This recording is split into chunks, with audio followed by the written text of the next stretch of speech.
ರಾಜ್ಯ ಸರ್ಕಾರ 1000 ದಿನ ಪೂರ್ಣಗೊಳಿಸಿದಂತ ಸಂದರ್ಭದಲ್ಲಿ 6ನೇ ಗ್ಯಾರಂಟಿ ಅನ್ನೋ ಹೆಸರಲ್ಲಿ ಬೃಹತ್ತಾದಂತ ಕಾರ್ಯಕ್ರಮವನ್ನ ಮಾಡಿತು.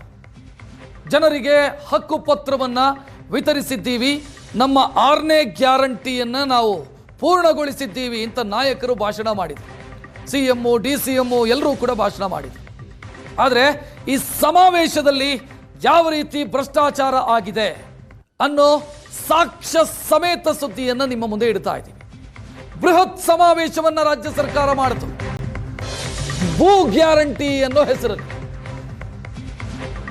ಆದರೆ ಈ ಸಮಾವೇಶದ ಹೆಸರಲ್ಲಿ ಅಧಿಕಾರಿಗಳು ಲಂಚ ಪಡ್ಕೊಂಡು ಜಾತ್ರೆ ಮಾಡಿದ್ದಾರೆ.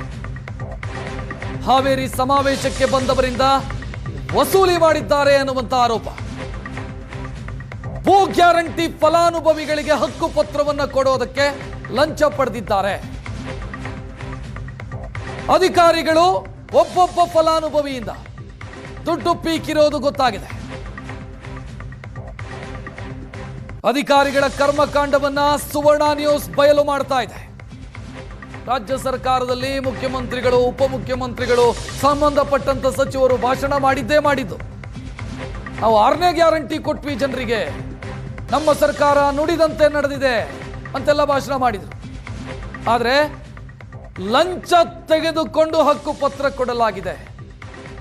ಅಧಿಕಾರಿಗಳು ಕಲೆಕ್ಷನ್ ಮಾಡಿದ್ದಾರೆ ಫಲಾನುಭವಿಗಳಿಂದ ಅನ್ನೋದಕ್ಕೆ ಸಾಕ್ಷ್ಯಗಳು ಲಭ್ಯ ಆಗಿದೆ.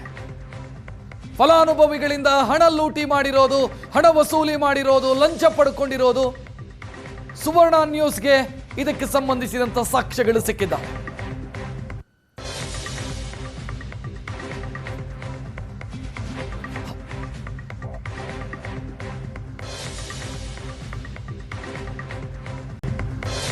ಭೂ ಗ್ಯಾರಂಟಿ ಅನ್ನೋ ಹೆಸರಲ್ಲಿ. ಆದರೆ ಈ ಸಮಾವೇಶದ ಹೆಸರಲ್ಲಿ ಅಧಿಕಾರಿಗಳು ಲಂಚ ಪಡ್ಕೊಂಡು ಜಾತ್ರೆ ಮಾಡಿದ್ದಾರೆ. ಹಾವೇರಿ ಸಮಾವೇಶಕ್ಕೆ ಬಂದವರಿಂದ ವಸೂಲಿ ಮಾಡಿದ್ದಾರೆ ಅನ್ನುವಂತ ಆರೋಪ. ಭೂ ಗ್ಯಾರಂಟಿ ಫಲಾನುಭವಿಗಳಿಗೆ ಹಕ್ಕು ಪತ್ರವನ್ನು ಕೊಡೋದಕ್ಕೆ ಲಂಚ ಪಡೆದಿದ್ದಾರೆ.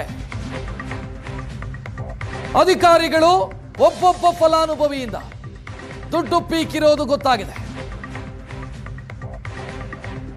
ಅಧಿಕಾರಿಗಳ ಕರ್ಮಕಾಂಡವನ್ನ ಸುವರ್ಣ ನ್ಯೂಸ್ ಬಯಲು ಮಾಡ್ತಾ ಇದೆ.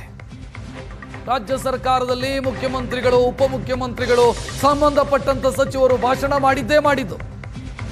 ನಾವು 6ನೇ ಗ್ಯಾರಂಟಿ ಕೊಟ್ವಿ ಜನರಿಗೆ, ನಮ್ಮ ಸರ್ಕಾರ ನುಡಿದಂತೆ ನಡೆದಿದೆ ಅಂತೆಲ್ಲ ಭಾಷಣ ಮಾಡಿದರು. ಆದರೆ ಲಂಚ ತೆಗೆದುಕೊಂಡು ಹಕ್ಕು ಪತ್ರ ಕೊಡಲಾಗಿದೆ.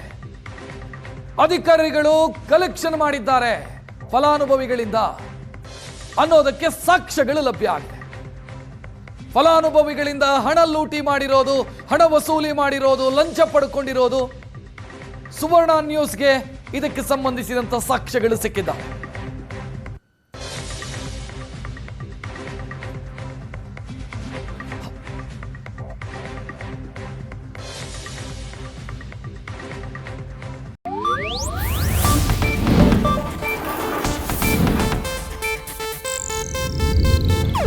ಇದು ಏಷ್ಯಾನೆಟ್ ನ್ಯೂಸ್ ನೆಟ್ವರ್ಕ್ ಪ್ರಸ್ತುತಿ.